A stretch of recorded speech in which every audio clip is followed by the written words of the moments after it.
Omo, if na other country, since person for don roast person slap, person for don do person something, but a Ghanaian man can help you without any strings attached.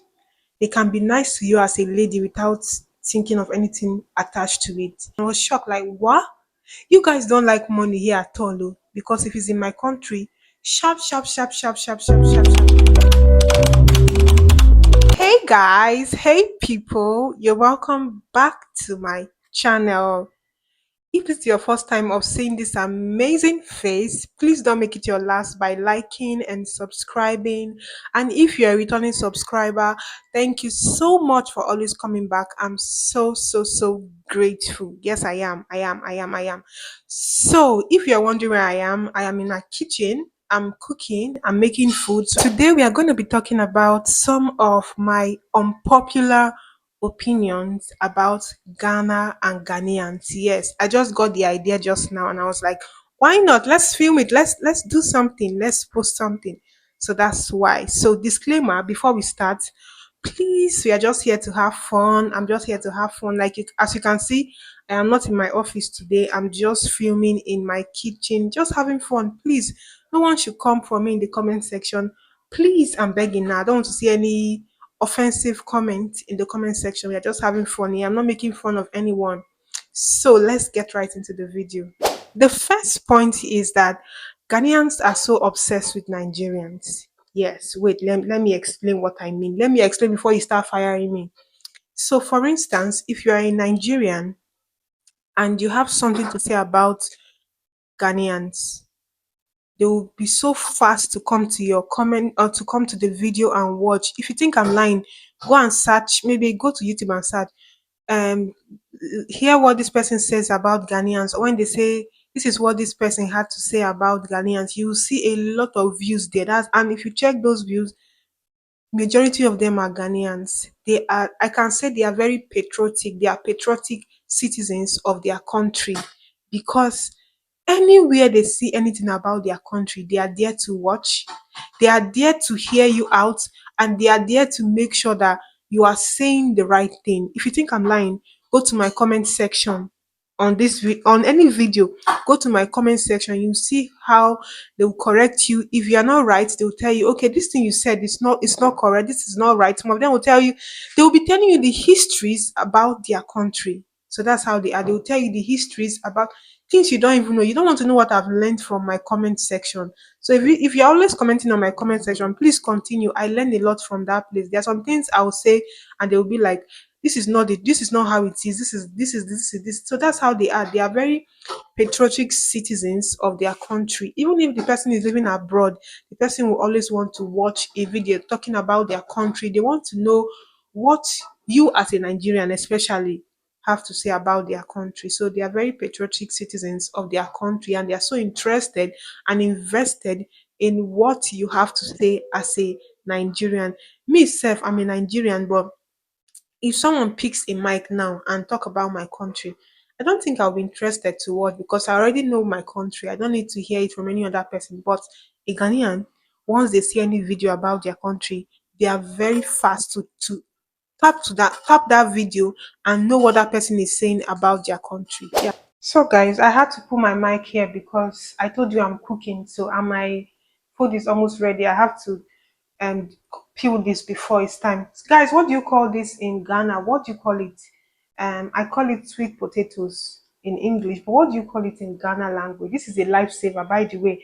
If you're a Nigerian and the yam is too expensive, with the yam is not that expensive, but if the yam is too expensive, I would advise you to buy this. I bought 20 cedis of these potatoes, and that's how it's everywhere. I used it to make porridge yesterday. Today now I'm making beans and I'm using it inside, so it's a lifesaver.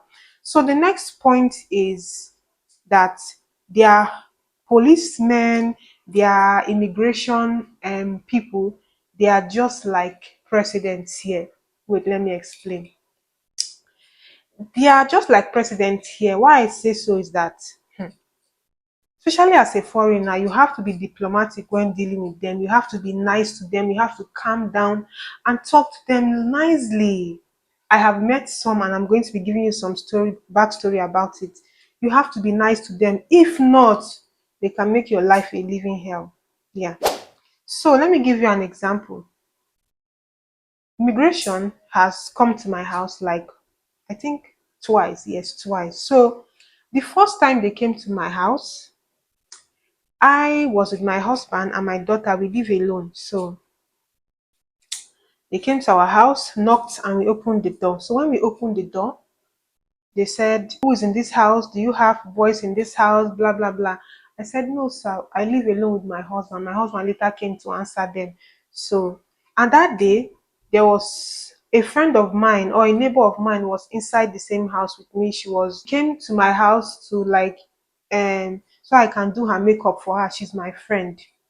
So I didn't really talk to the immigration guy that much. My husband came to answer them, so I went back to what I was doing. So I noticed that the immigration man began to ask me, "Do you have a permit to work here? So you are working in your house. Why are you working in your house? Do you have a permit to work in your house?" And I was like, "No, sir, I am not working in my house. I'm just doing makeup. By the way, I just learned then." So I was just telling him, "I just learned how to do makeup. So I'm just doing makeup on my friend. I'm just practicing and also doing makeup for her. I'm not collecting a dime from her for it." But they were just so angry. They were so rude to me.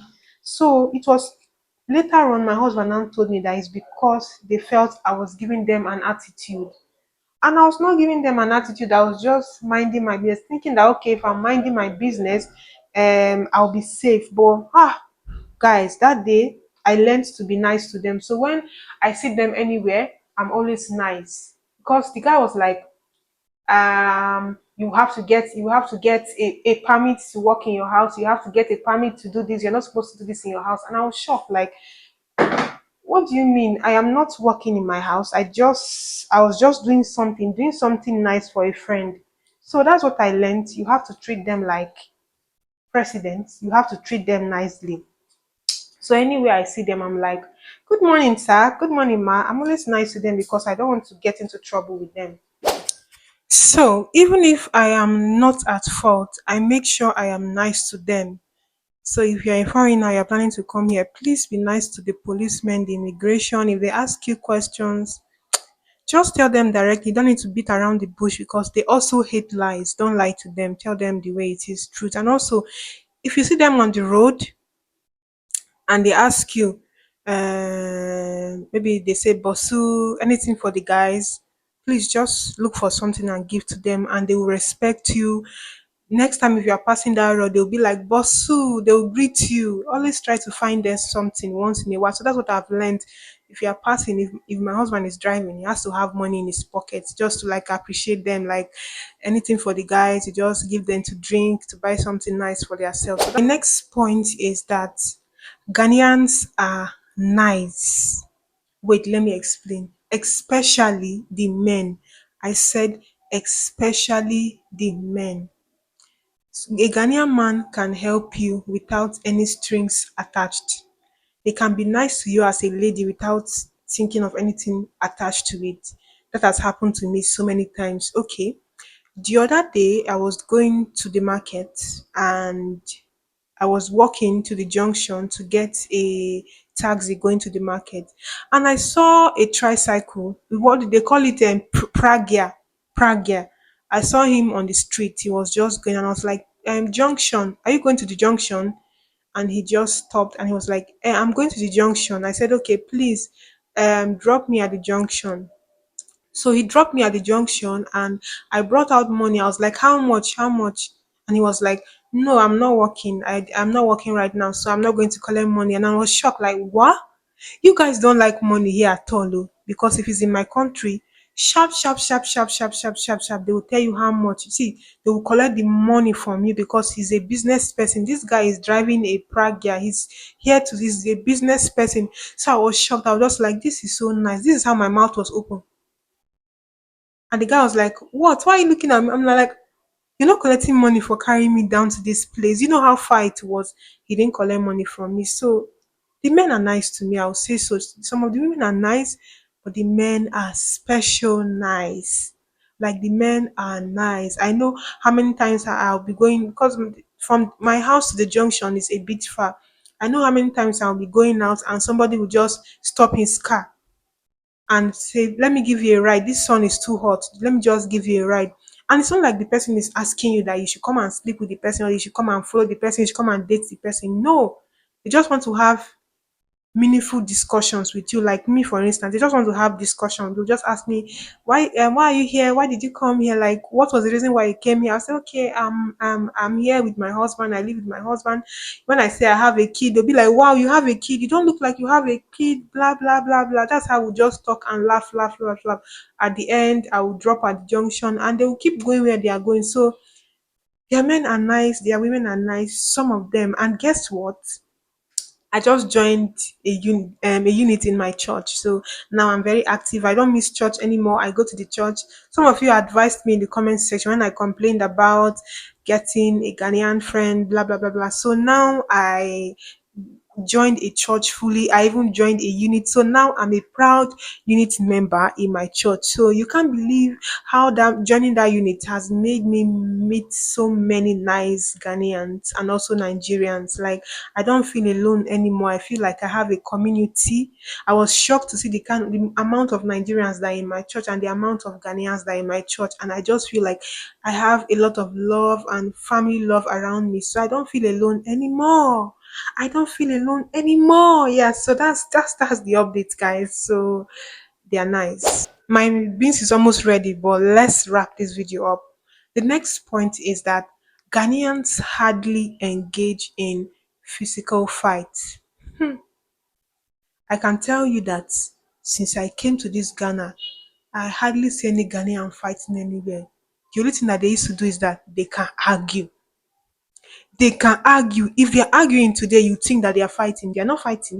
You will not see anybody blow anybody. No, no, no. You see people standing, they are arguing as if something want to happen. Nothing will happen. The other day I was going out and I entered the trotro. I used to use trotro very well. In case you see me in the trotro, just say hi. I'll say hi in case you know me.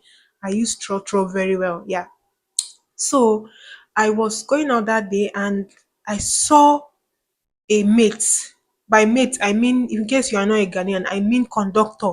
They call it mate over here. I saw a mate arguing with somebody on the street there. He left the bus where he was doing mate for and he was arguing with a passenger that came down from the car. And shockingly, upon how much they were arguing, nobody touch anybody, nobody come and they say, Ogbeni, all this kind of thing. If na other country, since person for don roast person slap, person for don do person something, but you're just standing on their own. The mate was standing here, the other person you're just talking, pacho, this, that. Nobody hit anybody. If na other country, make I no call any country. If na other country, if I don woz you slap since if na for don start to dey hit una sef. But yeah, that's how they are. They hardly engage in physical fight. Even where I stay, is an example.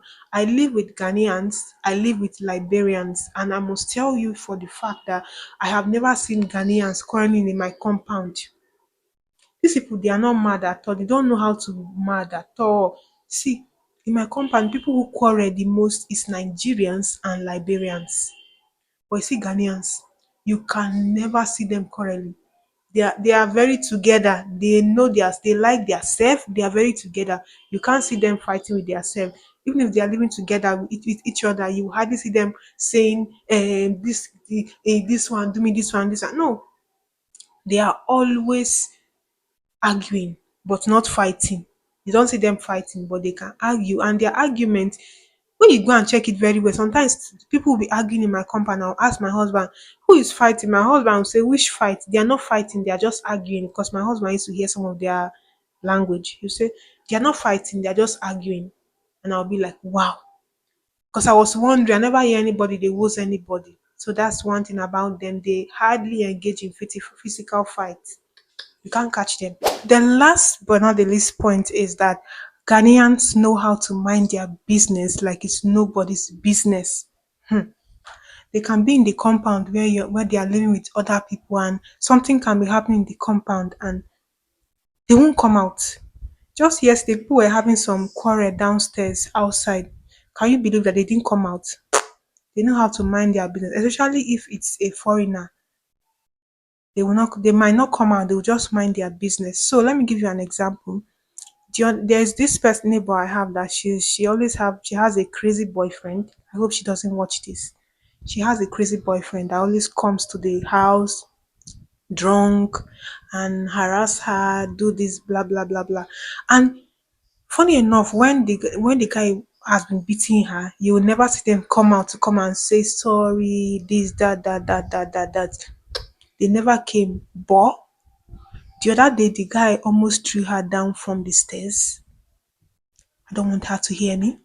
And that was how neighbors from everywhere came outside. All of them that used to stay in their house, they came outside because it was that serious. But if it's not that serious, they will not even mind you. They won't even come out. So they know how to mind their business like nobody's business. So these are just my unpopular opinions about Ghana and Ghanaians as a whole. Should I say as a whole? Okay, just Ghanaians. So please don't forget to like, subscribe, and do all that good stuff. Please help me. Let's get to 1K. We are almost there. So just help your girl. Let's get to 1K. From 1K, let's go to 1.5. From 1.5, let's get to 2K. Please like, subscribe, do all that good stuff. And until I see you again, I remain your girl, Judith. So bye, guys. Bye.